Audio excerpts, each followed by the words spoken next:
बहुत सवाल ये है शुक्रिया। आरजू, जी। ये बेले भारी क्यों पड़ता है पाकिस्तान पर?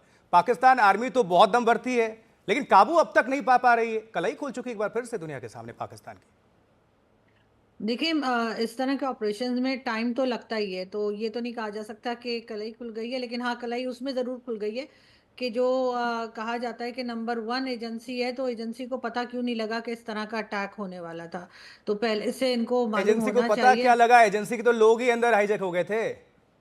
तो आप ये देखिए ना कि क्यों इनको पता नहीं लगा, और बहुत देर के बाद इनको खबर हुई जब अटैक हो गया, जब हालात काबू से बाहर हो गए।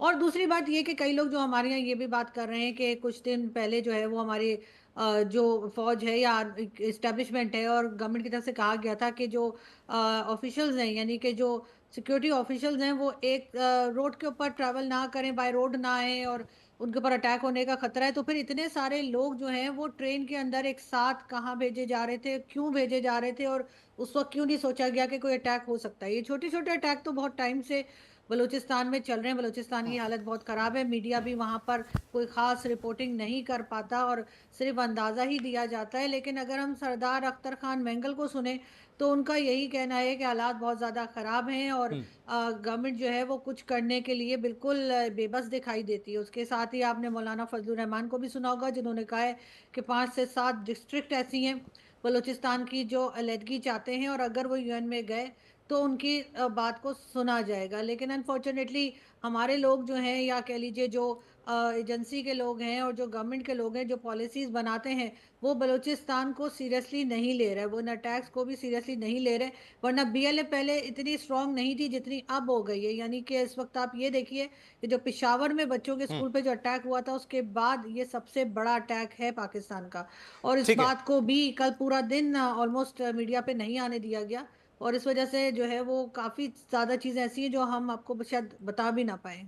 और बूते से देखिए, ध्यान आया। चलिए इस सवाल में उछाल देता हूं कि साहब, पाकिस्तान सरहद पार आरजू काजमी से। आरजू, थोड़ा लाइटर मोड पे, आप लोग आमंत्रित कर रही थी चैंपियंस ट्रॉफी में।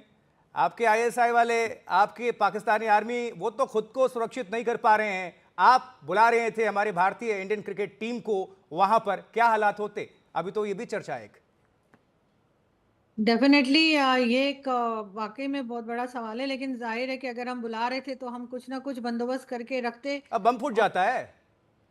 इंटरनेट बंद हो जाता, मोबाइल सर्विस सस्पेंड कर दी जाती, ऊपर कुछ हेलीकॉप्टर वेलीकॉप्टर घूमते दिखाई देते आपको, तो कुछ ना कुछ तो किया जाता जो यहाँ पर किया जाता है। लेकिन बात सारी ये क्या, जब मैं सुनती हूँ लोग बात करते हैं, और सेना साहब भी अक्सर कहते हैं कि सिंधु देश बनने की भी बात की जाती है, केपीके के लिए भी कहा जाता है कि वो भी अलग होना चाहते हैं, बलूचिस्तान के लिए भी आप बात कर रहे हैं कि वो भी अलग होना चाहते हैं, तो फिर क्या बच जाएगा? सिर्फ पंजाब।